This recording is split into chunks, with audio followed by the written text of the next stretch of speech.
Hello dear students, मैं विजय साख स्वागत आप सभी का आपके अपने YouTube channel BGA creative classes में।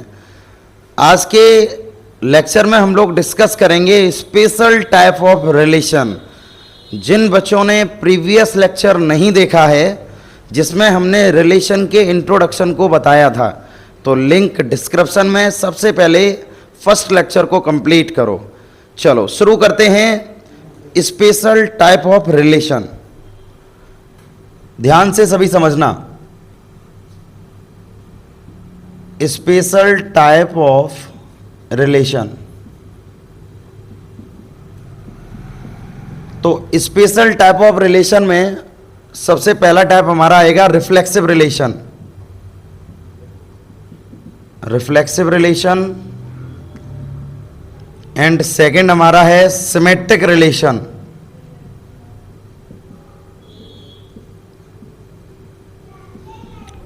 और थर्ड हमारा है ट्रांजिटिव रिलेशन। ठीक है, ट्रांजिटिव रिलेशन। पहले लेक्चर में हमने इन रिलेशंस के बारे में डिस्कशन किया भी था। हमने बताया था कि ये जो स्पेशल टाइप, हमने स्पेशल वर्ड यहां पर क्यों बोला है, क्योंकि इन्हीं तीन रिलेशन से हम सारे एग्जाम बोर्ड में, जो भी बोर्ड में आने वाले क्वेश्चंस हैं, उन सभी को हम सॉल्व करेंगे। तो ये तीनों रिलेशन को समझना बहुत जरूरी है। ठीक है, चलो भाई डिस्कस करते हैं। शुरुआत, सबसे पहला रिफ्लेक्सिव रिलेशन। रिफ्लेक्सिव रिलेशन होता क्या है, तो पहले तो रिफ्लेक्सिव रिलेशन समझो। और ये ध्यान रखना, इन सभी को डिस्कस हम कर रहे हैं केवल किससे, एक सेट से। मतलब जो ये जो पढ़ने वाले हैं हम किससे पढ़ने वाले हैं, relation on a set. Relation on a set, समझ में आ रहा है? On a set, single set से डिफाइन कर रहे हैं। मतलब R is a subset of A cross A, single set से हम इसको डिफाइन करेंगे। यही मैं पॉइंट समझा रहा हूं तुम्हें। तो अब रिफ्लेक्सिव रिलेशन क्या होता है? रिफ्लेक्सिव रिलेशन ये होता है कि A comma A belongs to R. मतलब क्या है इसका? मतलब इसका ये है for all A belongs to A. मतलब इसका समझो, मतलब इसका अगर मैं दूसरे तरीके से इसको लिखें यहां से, तो ए रिलेटेड टू ए, ठीक है, for all A belongs to A. मतलब डबलेट्स एलिमेंट्स अगर होंगे, मतलब एक जैसे सेम एलिमेंट्स, एग्जांपल के थ्रू समझना यहां पर सभी। अब जैसे हमने यहां पर एक एग्जांपल दिया कि मान लो कोई भी एक सेट है 1 2 एंड 3, तो रिलेशन की बात अगर हम करें 1 1 1 कॉमा 1, ए कॉमा ए का मतलब सेम एलिमेंट्स 1 कॉमा 1। फिर मैंने लिखा 1 कॉमा 2 भी लिख सकते, चलो लिख दे रहे, 2 कॉमा 2 भी लिख दिया, 3 कॉमा 3 भी लिख दिया। ये रिलेशन आ गया है। अब हम तुमसे बोलें क्या ये रिलेशन रिफ्लेक्सिव होगा, तो सेट के अंदर जितने एलिमेंट्स दिए गए हैं उन सभी का डबलेट्स प्रेजेंट होना चाहिए। जैसे 1 2 3, तो 1 का भी डबलेट है, 2 का भी डबलेट है, 3 का भी डबलेट है, तो ये हमारा रिफ्लेक्सिव रिलेशन होगा। What is the basic difference between reflexive and identity relation? ये भी तो क्वेश्चन बन सकता है यहां पर कि रिफ्लेक्सिव रिलेशन में और आइडेंटिटी रिलेशन में अंतर क्या होता है। तो अंतर ये देखो लिख दिया सामने हमने कि इस रिफ्लेक्सिव रिलेशन के अंदर डबलेट्स एलिमेंट्स के अलावा भी कुछ अदर एलिमेंट्स आ सकते हैं, जैसे 1 कॉमा 2, 3 कॉमा 4, कुछ भी लिख सकते हो। बट ये कंपलसरी है कि जितने इसके सेट के अंदर एलिमेंट्स हमें दे दिए गए उन सभी के डबलेट्स यहां पर प्रेजेंट होने चाहिए। ठीक है ना? तो देखो डबलेट्स भी प्रेजेंट और एक अदर एलिमेंट्स भी दे दिया गया, तो ये रिफ्लेक्सिव तो है, लेकिन ये आइडेंटिटी रिलेशन नहीं होगा। और किसकी वजह से नहीं होगा? इस एलिमेंट की वजह से, इस ऑर्डर्ड पेयर की वजह से ये हमारा आइडेंटिटी रिलेशन नहीं होगा। आइडेंटिटी रिलेशन नहीं होगा। तो अंतर समझ में आ गया? In case of identity relation only doublets elements are present. केवल डबलेट्स प्रेजेंट होने चाहिए, डबलेट्स के अलावा कोई भी एलिमेंट प्रेजेंट नहीं होना चाहिए, तब तो वो आइडेंटिटी रिलेशन होगा। जैसे अगर मैं इसको हटा दें यहां से 1 कॉमा 2 को हटा दें अगर, तो ये रिफ्लेक्सिव भी होगा और आइडेंटिटी भी होगा। लेकिन अगर रिफ्लेक्सिव की बात करेंगे तो रिफ्लेक्सिव का मतलब है कि सेम एलिमेंट्स तो होने चाहिए और सेट के अंदर जितने एलिमेंट्स हैं वो सारे अंदर होने चाहिए यहाँ पर। अब जैसे 4 और होता तो 4,4 भी होना चाहिए था, और अगर 4,4 नहीं होता तो रिफ्लेक्सिव नहीं हो सकता था, ठीक है, और वो आइडेंटिटी भी नहीं होता फिर। चलो भाई, अब हम बात यहां पर करेंगे सिमेट्रिक रिलेशन। सिमेट्रिक रिलेशन क्या होता है, और ये तुम्हें तैयार करना है, याद करना है, समझना है, सीखना है चीजों को। तो रिफ्लेक्सिव क्लियर हुआ सभी को? डबलेट्स होने चाहिए सेट के अंदर जो भी हैं। सिमेट्रिक क्या होता है, जैसे A, B belongs to R, then B, A is also belongs to R, ठीक है, और वो भी यहां पर तुम ये लिखोगे for all A, B both belongs to A, दोनों A सेट में बिलोंग करने चाहिए। तो हम यहां पर लिख सकते हैं it is a symmetric relation. तब ये सिमेट्रिक रिलेशन, तभी हमारा कैसा रिलेशन होगा, सिमेट्रिक रिलेशन होगा। क्लियर कर पा रहे हो सभी? मतलब अगर किसी भी सेट में A, B दे रखा है तो B, A भी प्रेजेंट होना चाहिए, तब तो हम बोलेंगे वो सिमेट्रिक रिलेशन, अदरवाइज बिल्कुल भी नहीं। देखो एक एग्जांपल देते हुए क्लियर कर रहे हैं इसको। जैसे हमने यहां पर ये बोला एक रिलेशन है मेरे पास 1, 2, 2, 1, 3, 2, ये हमने एक रिलेशन दे दिया तुम्हें।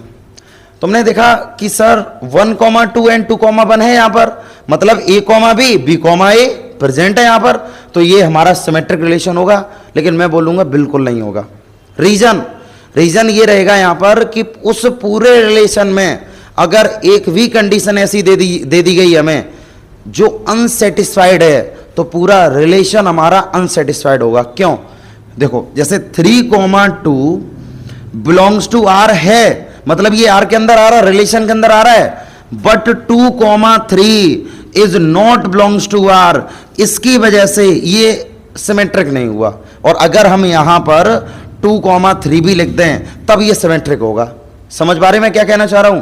पूरे रिलेशन के अंदर अगर सिंगल एक स्टेप भी अगर अनसेटिस्फाइड होगा तो पूरा रिलेशन हमारा अनसेटिस्फाइड हो जाएगा, इसमें कोई डाउट नहीं है। क्लियर है यहां तक सभी का? तो अब ये रिलेशन हम बोल सकते हैं, अब ये रिलेशन हमारा कैसा हो जाएगा, सिमेट्रिक रिलेशन होगा, क्योंकि अब सारे एलिमेंट्स यहां पर प्रेजेंट है। तुम लिख सकते हो A, B belongs to R, then B, A belongs to R for all B, A belongs to A, B, A belongs to A। ये ध्यान रखना हर एक केस के लिए। So it is a symmetric relation. Symmetric relation, उम्मीद करते हैं चीजें अच्छे से क्लियर हो रही होंगी सभी को। एंड लास्ट हमारे पास आता है ट्रांजिटिव रिलेशन। तो ट्रांजिटिव रिलेशन की कंडीशन सुनो, A, B belongs to R for all A, B both belongs to A। जो भी हमें सेट दिया जाएगा उसमें दोनों एलिमेंट्स बिलोंग करेंगे। And B, C belongs to R for all B, C both belongs to A। Then A, C belongs to R for all A, C belongs to A। ये condition होती है transitive relation की। मतलब क्या, यहां पर ये दो कंडीशन हमें गिवन होंगी क्वेश्चंस में, ये ध्यान रखना। अगर किसी भी मतलब रिलेशन को अगर हमें चेक करना है क्या ये हमारा ट्रांजिटिव रिलेशन होगा या नहीं होगा, तो उसके अंदर दो कंडीशन तो गिवन होंगी, दो कंडीशन गिवन होंगी, तब हम तीसरी कंडीशन चेक करेंगे। क्लियर है ना? थर्ड कंडीशन को चेक करेंगे तब हम जज करेंगे कि वो ट्रांजिटिव होगा या नहीं होगा। मतलब इसका यह है कि A, B और B, C को हम चेक करेंगे, तब हम ये डिसाइड करेंगे। जैसे एक एग्जांपल हम तुम्हें बता रहे हैं, एग्जांपल से बहुत अच्छी तरीके से क्लियर होगा। 1, 2, 2, 4 एंड 1, 4 और 6, 8, ये हमें एक रिलेशन दे दिया गया। अब हमने तुमसे बोला भाई जज करके बताओ क्या ये रिलेशन ट्रांजिटिव होगा या नहीं होगा, तो हमने बोला कि दो कंडीशन गिवन होंगी, देन चेक थर्ड कंडीशन। अगर थर्ड कंडीशन उसके अंदर लाई कर रही है तब तो वो ट्रांजिटिव होगा, अदरवाइज वो ट्रांजिटिव रिलेशन नहीं होगा। जैसे अभी ये चेक करो, देखना सभी, 1, 2 इसको मैंने A, B मान लिया और B, C मान लिया इसको हमने, ध्यान देना सभी। अब देखो 1, 2 and 2, 4, A comma B, B comma C. अब ए कॉमा सी मतलब 1, 4 देखो ऑलरेडी प्रेजेंट है, यहां पर प्रेजेंट है या नहीं है, क्लियर है या नहीं। अब 6, 8 ए कॉमा बी, तो बी कॉमा सी भी दिया नहीं है हमें, तो हमें इसको तो देखना ही नहीं, तो हम यहां पर डायरेक्टली ले सकते हैं कि 1, 2 belongs to R and 2, 4 belongs to R, then 1, 4 belongs to R, so it is a transitive relation. तो ये रिलेशन हमारा कैसा होगा, ट्रांजिटिव रिलेशन होगा। क्लियर है सभी का। तब जाकर हम ये बता सकते हैं ये रिलेशन हमारा कैसा है, ट्रांजिटिव रिलेशन है। एक तो ये सिंपल कंडीशन है कि 2 ऑर्डर्ड पेयर अगर हमें दिए जाएंगे तब हम तीसरे को चेक करेंगे। एक तो ये सिंपल है बिल्कुल, ठीक है। अब लेकिन कभी कभार क्या होता है कि 2 ऑर्डर्ड पेयर हमें गिवन ही नहीं है, तो इसके लिए एक स्पेशल कंडीशन भी लिखाई है, मतलब एक स्पेशल कंडीशन है जिसपे बहुत अच्छे से ध्यान देना हमें, ये ध्यान देना सभी। A comma B belongs to R but B comma C not belongs to R, then R is also transitive, also transitive, transitive, ये ध्यान दो। तो जो रिलेशन है हमारा वो ट्रांजिटिव होगा, ये इसकी स्पेशल कंडीशन है। चलो एग्जाम्पल के थ्रू हम इसको भी डिस्कस करेंगे, देखना सभी। अब एग्जाम्पल की बात अगर हम करें यहां पर, तो एक रिलेशन हमने दिया 1, 1, 2, 2 एंड 3, 3। ध्यान देना सभी। अब ये रिलेशन हमने दिया, हमने तुमसे बोला भाई चेक करके बताओ क्या ये ट्रांजिटिव होगा। तुमने देखा 1, 1 ए कॉमा बी, तो बी कॉमा सी भी होना चाहिए, जो कि इसके अंदर नहीं है। मतलब 1, 1 फिर 1, समथिंग और कुछ भी होना चाहिए था, जो कि बिल्कुल नहीं है यहां पर।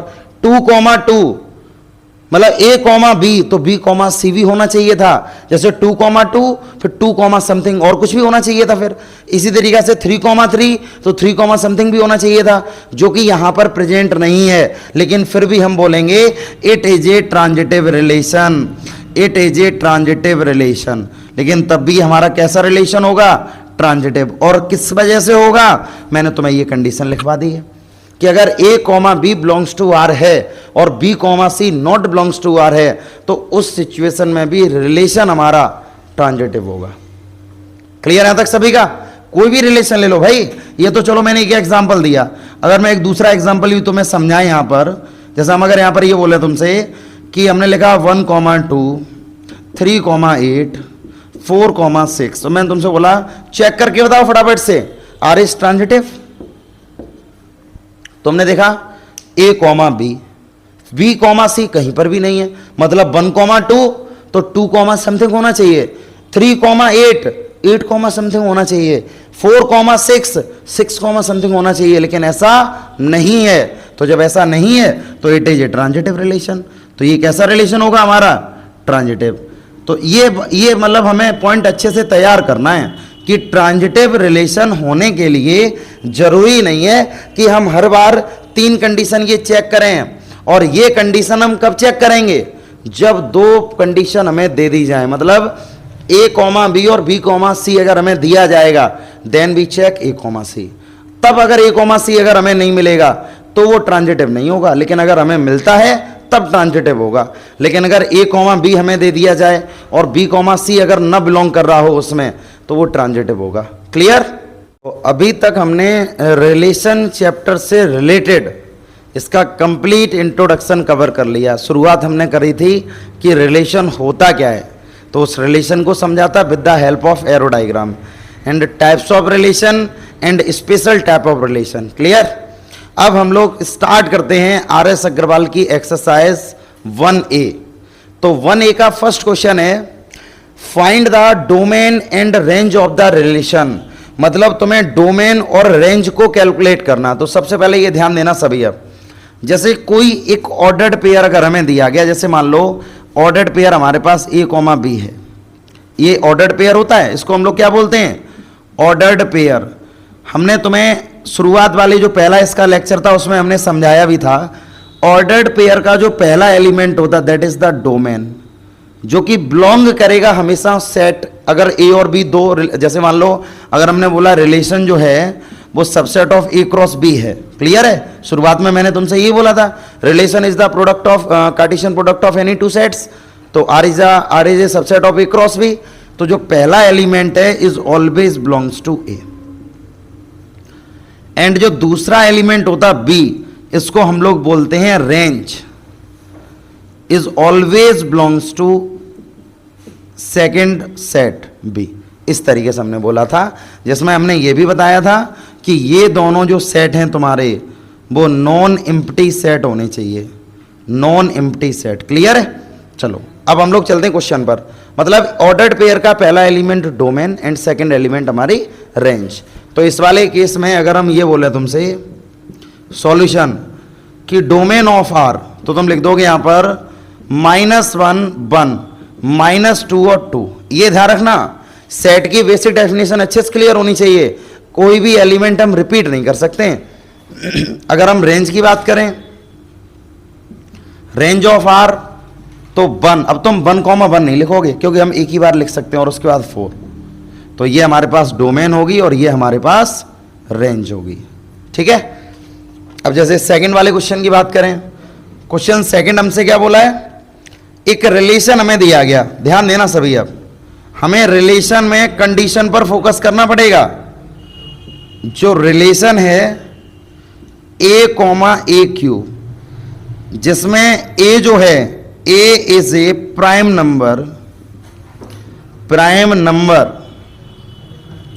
Less than 5। ठीक है? लेस देन 5, ये हमें दिया गया। ये ऑर्डर्ड पेयर दे रखा है, ये डोमेन और ये रेंज, और तुम्हें पता है डोमेन हम अपनी तरफ से ही पुट करेंगे। अब A एक ऐसा नंबर है जो कि प्राइम है और 5 से कम है, तो A की क्या क्या वैल्यूज हो सकती हैं? तुम A की जगह पर 2 रख सकते हो, 1 नहीं रख सकते हो, 1 हमारा प्राइम नंबर नहीं है। A की जगह 2 रख सकते हो, 3 रख सकते हो और 5 रख सकते हो। अब कहोगे सर 5 क्यों रखेंगे जब लेस देन 5 है? बिल्कुल सही बात, ये नंबर नहीं रखेंगे, मतलब 2 और 3 हम अपनी तरफ से पुट करेंगे। तो देखना, ये हमें सेट बिल्डर फॉर्म दे दी है। अगर मैं इसकी रोस्टर फॉर्म अगर हम लिखें तो देखना सभी, अब A की जगह 2 रखो तो पहला ऑर्डर्ड पेयर आएगा 2, तो अब तुम यहां पर 2 का क्यूब कर दो, तो 2 का क्यूब कितना होता है? 8, तो ये आ जाएगा 8। इसके बाद हम क्या रखने वाले हैं अब? 3, तो 3 रख दो और 3 का क्यूब होता है 27। बस इतना ही आएगा क्योंकि 5 तो हम रख ही नहीं सकते हैं, हमने प्राइम नंबर लिए, लेकिन नंबर 5 से कैसे होने चाहिए? लेस, यानी कि छोटे होने चाहिए। तो इस वाली सिचुएशन में domain of R 2,3 and range of R 8,27। Clear है? और ये तो सभी को पता होगा कि सेट को हम लोग कर्ली ब्रैकेट में ही बंद करते हैं। अब जैसे ये तीसरा क्वेश्चन देखो, बिल्कुल एज इट इज क्वेश्चन है, थर्ड वाले क्वेश्चन पर ध्यान देना सभी। अब इन्होंने ये बोला है रिलेशन जो है वो A, Q, मतलब A हमारा डोमेन है और AQ हमारी रेंज है, और डोमेन को हम हमेशा अपनी तरफ से पुट करते हैं। अपनी तरफ से पुट करते हैं या क्वेश्चन में जो कंडीशन हमें दे दी जाती है। इन्होंने बोला A is a prime number, A हमारा प्राइम नंबर है, A is a prime number less than 10, और 10 से क्या? लेस देन 10, 10 से छोटा है। इन्होंने बोला नंबर फर्स्ट R निकालो, number second domain of R निकालो, number third range of R निकालो। ये 3 चीजें हमसे पूछी गई हैं। R का मतलब ये सेट बिल्डर फॉर्म दे दी गई है, रोस्टर फॉर्म तुम्हें निकालनी है। तो क्वेश्चन तो टफ नहीं है, करने का तरीका मैं तुम्हें समझा दे रहा हूं बस। A हमारा ऑड नंबर प्राइम नंबर है, वो भी 10 से कम है, तो क्या क्या वैल्यूज रख सकते हो? A की वैल्यू 2 रख सकते हो, 3 रख सकते हो, 5 रख सकते हो, 7 रख सकते हो। क्या 9 रख सकते हैं? 9 नहीं रख सकते हो, क्योंकि प्राइम नंबर क्या होते हैं? वो नंबर जो 1 से डिविजल हो और खुद से डिविजल हो, जिनके 2 फैक्टर हो, 1 एंड इटसेल्फ, वही प्राइम नंबर होते हैं। तो 9 हमारा प्राइम नंबर तो नहीं होगा, इसको नहीं रखो।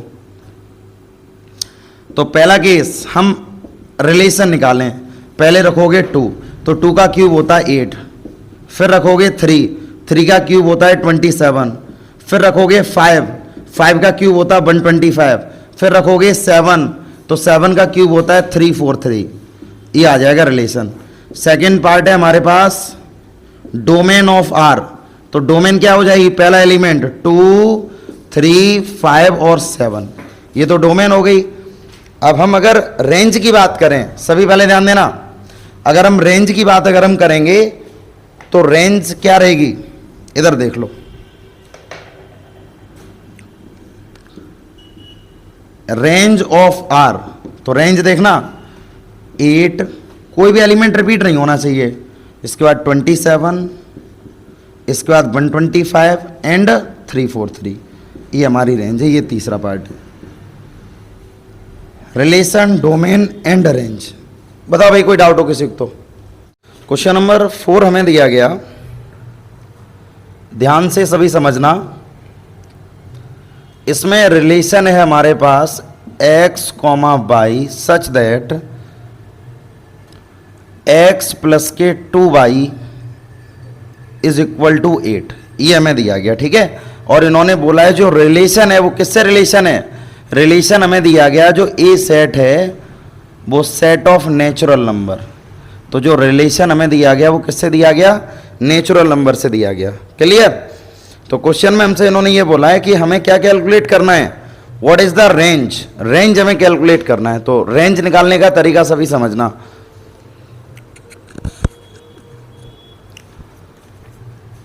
देखो रेंज जब हम निकालेंगे तो रेंज हम निकालेंगे किससे, हमने बोला था कि हमें दो चीजें समझ में आनी चाहिए। पहली कि जो सेट है, जो रिलेशन है वो किस सेट को बिलोंग कर रहा है। तो जो रिलेशन है वो नेचुरल नंबर वाले सेट को बिलोंग करेगा। और गिवन कंडीशन हमें यहां पर ये दे दी गई है कि x प्लस 2y बराबर 8। अब तुम ध्यान देना, x हमारी डोमेन और y हमारी रेंज है, तो हम अपनी तरफ से सिर्फ डोमेन पुट कर सकते हैं। तो तुम देखना सभी, डोमेन की बात अगर हम करें तो कंडीशन हमें ये गिवन है कि x प्लस 2y बराबर 8। क्लियर है।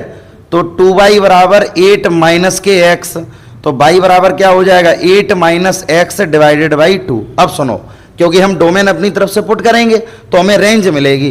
तो रेंज निकालने के लिए पहले ये जो रिलेशन हमें दे रखा है, ये रिलेशन हमारा सेट बिल्डर फॉर्म में है, तो इसको सबसे पहले रोस्टर फॉर्म में लिखो।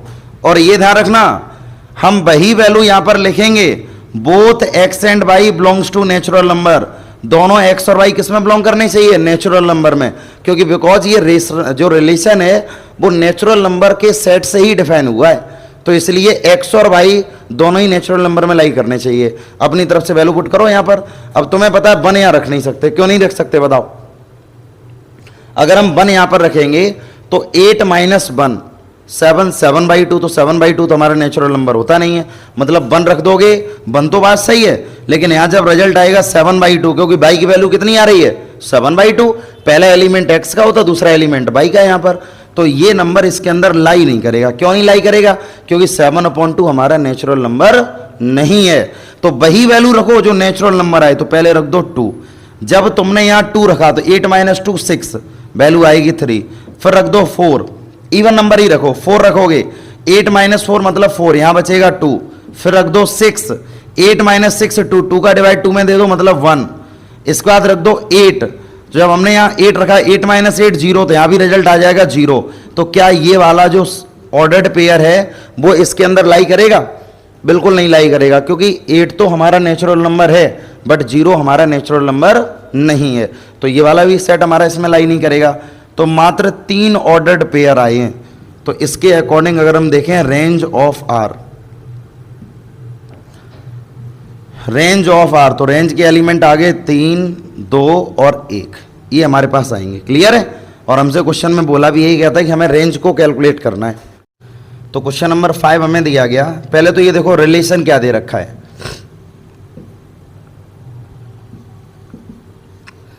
रिलेशन दिया गया a, b,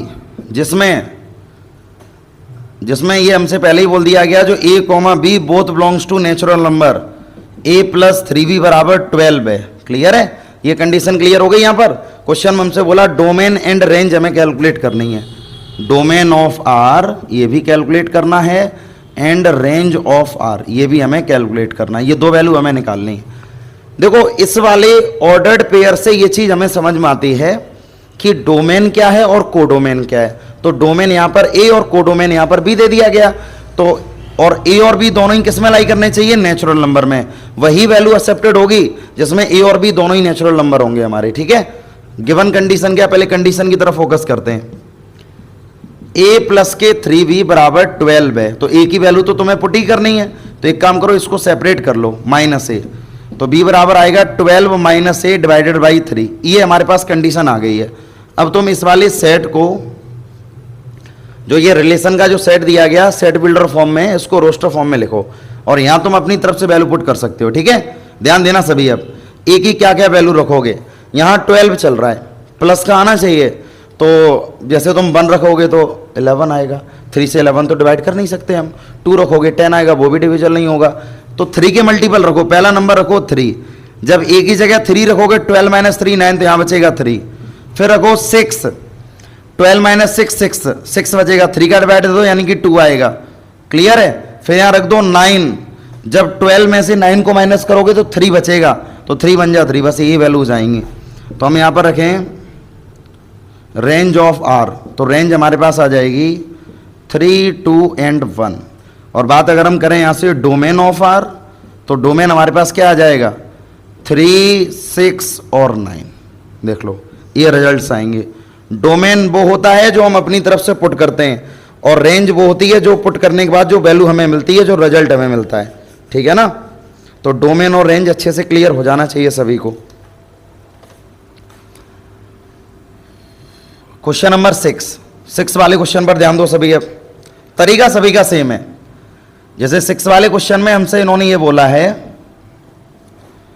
जो रिलेशन हमें दिया है a कॉमा b, जिसमें b is equal to mod a minus 1 और a belongs to z and mod a less than equal to 3, ये कंडीशन हमें दे दी गई है, क्लियर है। Mod a less than equal to 3, तो पहले इस वाले क्वेश्चन पर सभी अच्छे से ध्यान देना। मतलब a जो है वो इंटीजर को बिलोंग करना चाहिए, b का कोई रिलेशन नहीं, मतलब b की कोई भी वैल्यू आए सब चलेगी, बट जो a है वो इंटीजर होना चाहिए। तो पहले हम समझते हैं इस वाली कंडीशन को। इसका क्या मतलब है, मॉड a लेस देन 3 है, मतलब मॉड दो तरीके से ब्रेक होता है, एक नेगेटिव टाइम्स और एक पॉजिटिव टाइम्स। जब नेगेटिव का मल्टीप्लाई इधर अगर हम करेंगे तो a इज ग्रेटर देन -3। ध्यान देना सभी। अब a इज लेस देन 3, तो अगर मैं इन दोनों को मर्ज कर दें आपस में, तो -3 से बड़ी वैल्यू a की होगी और 3 से छोटी। तो इसका क्या मतलब है, इसका मतलब है a की वैल्यू क्या क्या रख सकते हो, माइनस का 3 नहीं रख सकते, बिकॉज ओपन इंटरवल है। a इज ग्रेटर देन -3, तो मतलब -2 -1 0, फिर 1 और 2, क्लियर है। 3 भी हम नहीं रख सकते। ये a की वैल्यू उठाओ और यहां रख दो, मतलब इस वाली कंडीशन में रख दो जो कंडीशन हमें गिवन है। तो देखना, तो हम जैसी वैल्यू रखेंगे अपनी तरफ से -2 यहां रखो, -2 -1 -3, लेकिन मॉड के बाहर प्लस की वैल्यू आएगी। फिर वैल्यू रखो -1 -2, बाहर आएगी वैल्यू प्लस का 2, 0 रख दो प्लस का 1 रख दो तो 0, 2 रख दो तो 1 आएगा, क्लियर है। जब इतना करने के बाद अकॉर्डिंग टू द क्वेश्चन हम लिखें डोमेन ऑफ आर, तो डोमेन क्या आ जाएगी हमारे पास -2 -1 0 1 और 2। और अगर हम रेंज की बात करें, रेंज ऑफ आर, तो रेंज देखो हमने क्या बोला था, ऑर्डर्ड पेयर का जो पहला एलिमेंट होता है that is the domain, and जो सेकंड एलिमेंट है that is the range, clear है। तो रेंज हमारे पास क्या आ जाएगी वैल्यू, देखो 3 2 1 0। अब क्योंकि रिपीटेशन तो अलाउड है नहीं, जो यहां भी 0 फिर यहां 1 ऑलरेडी आ चुका है, तो 1 एक बार हमें लिखना है बस, क्लियर है यहां तक सभी का, नोट कर लो अच्छे से। 7 वाले क्वेश्चन पर ध्यान देना सभी।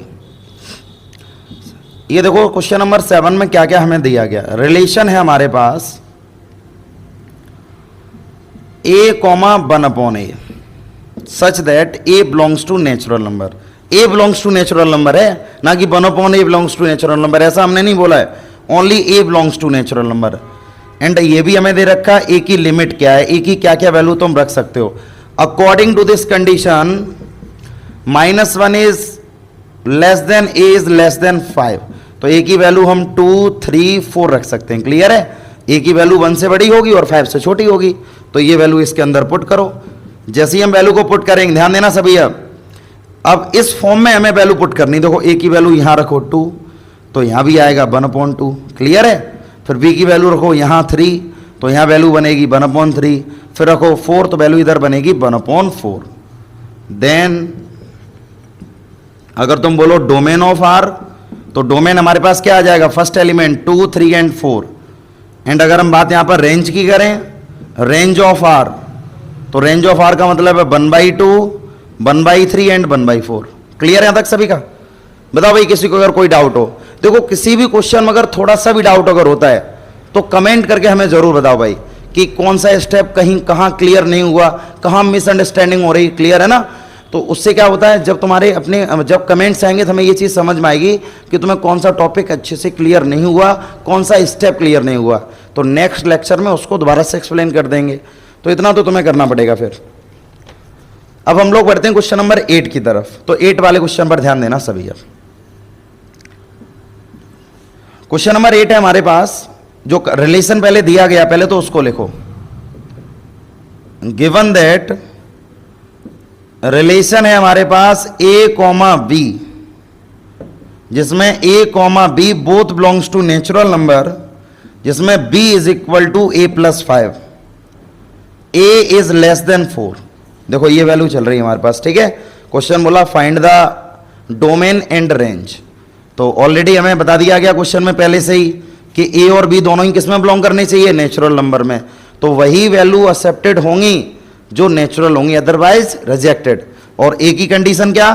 क्योंकि ए हमारी डोमेन है और बी हमारी रेंज है, तो हमें डोमेन अपनी तरफ से पुट करना होगा। तो इसमें हमें दिया गया कि ए इज लेस देन 4, मतलब ए की वैल्यू 1, 2 और 3 रख सकते हो। और 1, 2, 3 ही क्यों रख सकते हैं? Because A belongs to natural number. 4 से छोटे 3 ही तो नेचुरल नंबर होंगे, 1, 2 एंड 3। पुट करो रिलेशन में। जैसे हम वैल्यू को यहां पर पुट करेंगे तो हमारे पास रोस्टर फॉर्म आएगी, यहां वैल्यू पुट करना। तो ए की वैल्यू जब तुमने 1 पुट करी तो 1 + 5 यानी कि 6 आ गया। जब वैल्यू 2 पुट करी 2 + 5 यानी कि 7 आ जाएगा। वैल्यू 3 पुट करोगे 3 + 5 यानी कि 8 वैल्यू आ जाएगी। तो according to this relation domain of R 1, 2 and 3। And अगर हम बात यहां पर करें रेंज ऑफ आर, तो ये वैल्यू आ जाएगी 6, 7 और 8। क्लियर यहां तक सभी का? देख लो अच्छे सभी, बहुत अच्छे से चीजें क्लियर करो। क्वेश्चन 9 वाले क्वेश्चन पर ध्यान दीजिएगा सभी।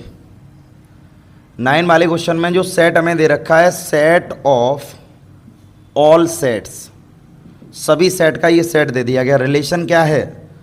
रिलेशन है a, b, जिसमें हमें दे दिया गया a जो है वो प्रॉपर सबसेट b का है। पहले तो हम तुम्हें प्रॉपर सबसेट को बता दें, प्रॉपर सबसेट एक्चुअल में होते क्या हैं और हमसे क्या क्या प्रूफ करने के लिए बोला गया।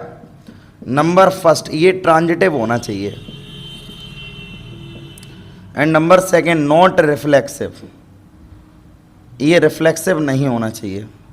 And number third, not symmetric, और ये सिमेट्रिक भी नहीं होना चाहिए। केवल क्या होना चाहिए? ट्रांजिटिव होना चाहिए बस। ठीक है? चलो ये तो हम अभी एक्सप्लेन करेंगे ही कि रिफ्लेक्सिव क्या होता है, सिमेट्रिक क्या होता है और ट्रांजिटिव क्या होता है। हालांकि शुरुआत में बताया भी था हमने इसमें कि रिफ्लेक्सिव, सिमेट्रिक और ट्रांजिटिव क्या क्या होते हैं। लेकिन उससे पहले 11th क्लास के टॉपिक पर नज़र डालते हैं, प्रॉपर सबसेट। प्रॉपर सबसेट क्या होता है? हमने जैसे बोला ए जो है वो प्रॉपर सबसेट है बी का, A is a proper subset of B. तो इसका मतलब ये है all the elements of A belongs to B. Clear है ना? ए के पास जितने एलिमेंट्स हैं वो सभी बी के अंदर होंगे। जैसे एग्जाम्पल के तौर पर समझना, जैसे ए अगर हमने सेट मान लिया 1, 2 और 3 और बी हमने सेट मान लिया 1, 2, 3 और 4, तो ए जो है वो प्रॉपर सबसेट बी है because all the elements of A belongs to set B. तब अगर ये कंडीशन अगर बनेगी, that is the condition of proper subset. Clear है? मतलब ए के पास जितने एलिमेंट्स हैं वो सभी बी के पास होने चाहिए और बी के पास जितने एलिमेंट हैं वो सभी ए के पास नहीं होने चाहिए। अगर बी के पास जितने एलिमेंट है वो सब इसके पास हो और ए के पास जितने एलिमेंट है वो इसके पास हो, तो इनको हम लोग बोलते हैं सुपर सबसेट, ना कि प्रॉपर सबसेट। प्रॉपर सबसेट का मतलब ये है कि ए के सारे एलिमेंट बी में हो बट बी के सारे एलिमेंट ए में ना हो, तब हम बोलेंगे ये इसका प्रॉपर सबसेट है।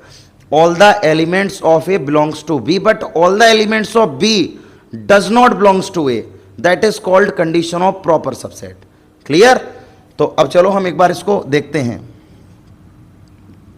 मतलब यहां पर तुम चाहो तो ये कंडीशन लिख देना, मतलब इस तरीके से बता देना, ऑल एलिमेंट्स ऑफ ए, ठीक है, belongs to B but all elements of B does not belongs to A. ये कंडीशन जो है, ये वाली कंडीशन किसकी होती है? प्रॉपर सबसेट की। ये हमेशा ध्यान रखना। अब हम सबसे पहले पहुंचते हैं रिफ्लेक्सिव पर। रिफ्लेक्सिव का मतलब होता है A comma A belongs to R, but in this case A comma A does not belongs to R. अब कुछ ये कह रहे होंगे सर भाई ए दोनों सेम सेट हैं तो क्या ए जो है वो ए का सबसेट नहीं होगा? यहां देखो ए कॉमा बी लिखा हुआ है तो कैपिटल ए लिखो। यहां पर हम लोग ये जो ऑर्डर्ड पेयर है ये हम लोग डिसाइड करेंगे इसके अकॉर्डिंग। यहां कैपिटल लिखा हुआ तो हम कैपिटल ही लिखेंगे यहां पर। तो A comma A does not belongs to R because A is not a proper subset, of A. Clear है या नहीं? मतलब ए जो है वो खुद का प्रॉपर सबसेट हो ही नहीं सकता है, बिकॉज प्रॉपर सबसेट की डेफिनेशन क्या होती है? जितने ए के अंदर एलिमेंट हैं वो तो बी के अंदर होने चाहिए, बट जितने बी के अंदर एलिमेंट हैं वो ए के अंदर नहीं होने चाहिए। तो ए और ए दोनों सेम सेट हो जाएंगे हमारे, तो दोनों में बराबर एलिमेंट्स होंगे तो वो सुपर सबसेट हो जाएगा, ना कि प्रॉपर सबसेट। क्लियर है? तो इसलिए हम लिखेंगे यहां पर सो इट इज नॉट रिफ्लेक्सिव, इसलिए रिफ्लेक्सिव तो नहीं हो सकता है। अब हम बात यहां पर करेंगे सिमेट्रिक की। तो सिमेट्रिक का मतलब मैंने बताया था तुम्हें, सिमेट्रिक रिलेशन क्या होता है? इसमें एक कंडीशन तुम्हें गिवन होगी। जैसे हम अगर लिखते हैं A comma B belongs to R, मतलब इसका क्या है? ए है वो प्रॉपर सबसेट बी का तो है। क्लियर है? ए है वो बी का है, बट बी जो है B is not proper subset of A. ये जो है इसलिए हम यहां पर क्या लिखेंगे? B comma A does not belongs to R. भाई सीधा है, सिंपल है बिल्कुल। ए के जितने एलिमेंट हैं वो तो बी के अंदर लाई कर रहे हैं, ये हमें दिया भी है। ए है वो बी का प्रॉपर सबसेट है, ए के जितने एलिमेंट है वो बी के अंदर हैं, लेकिन प्रॉपर सबसेट क्या होता है? बी के अंदर जितने एलिमेंट है वो ए के अंदर नहीं होंगे। तो ए तो बी का प्रॉपर सबसेट है बट बी ए का प्रॉपर सबसेट नहीं है, तो इसलिए ये हमारा रिफ्लेक्सिव भी नहीं होगा। सो it is not symmetric relation. अब तीसरा है हमारा ट्रांजिटिव रिलेशन। ट्रांजिटिव रिलेशन क्या होता है? एक बार चलो इसको भी समझते हैं ट्रांजिटिव रिलेशन को। ट्रांजिटिव रिलेशन में दो कंडीशंस हमें गिवन होंगी। मैंने शुरुआत में ही तुम्हें बताया था कि A comma B belongs to R, मतलब इसका ये है ए जो है वो बी का सबसेट है। क्लियर है? ए है वो बी का सबसेट है। And B comma C is also belongs to R, तो ये भी सही है। जो बी है वो प्रॉपर सबसेट किसका होगा? प्रॉपर सबसेट होगा सी का। बी है वो सी का प्रॉपर सबसेट होगा। ये बना लो इक्वेशन नंबर सेकंड। क्लियर है? सभी ध्यान देना, अच्छे से सीखने की कोशिश करना सभी। जब सीखोगे तभी अच्छे से क्लियर होगा। अब इसके बाद अगर हम इन दोनों इक्वेशन की बात करें, by equation first and second, ध्यान देना सभी। अब ए है वो बी का प्रॉपर सबसेट है, बी है वो सी का, तो सी तो सबसे बड़ा सेट हो गया भैया। ए के पास जितने एलिमेंट है वो सभी बी के अंदर हैं और बी के पास जितने एलिमेंट है वो सभी सी के अंदर हैं। तो ए के पास जितने एलिमेंट है वो सभी सी के अंदर वैसे भी होंगे। तो इसका मतलब by equation first and second A is a proper subset of C. ठीक है? तो इसका मतलब क्या हो जाएगा यहाँ पर? A comma C is also belongs to R. ठीक है? So it is a transitive relation. तो इस वजह से ये हमारा ट्रांजिटिव रिलेशन हो जाएगा। उम्मीद करते हैं कि ये क्वेश्चन बहुत अच्छे से क्लियर हुआ होगा और इस क्वेश्चन से समझ में आया होगा कि प्रॉपर सबसेट होता क्या है। क्वेश्चन और कॉन्सेप्ट अच्छे से क्लियर हो रहे होंगे और मज़ा भी आ रहा होगा। अपने दोस्तों तक इस वीडियो को शेयर करो और ज़्यादा से ज़्यादा स्टूडेंट्स जोड़ो, मज़ा आएगा सीखने में। फिर भी अगर किसी भी क्वेश्चन में कोई भी डाउट होता है तो कमेंट करके हमें ज़रूर बताइए। मिलते हैं नेक्स्ट लेक्चर में।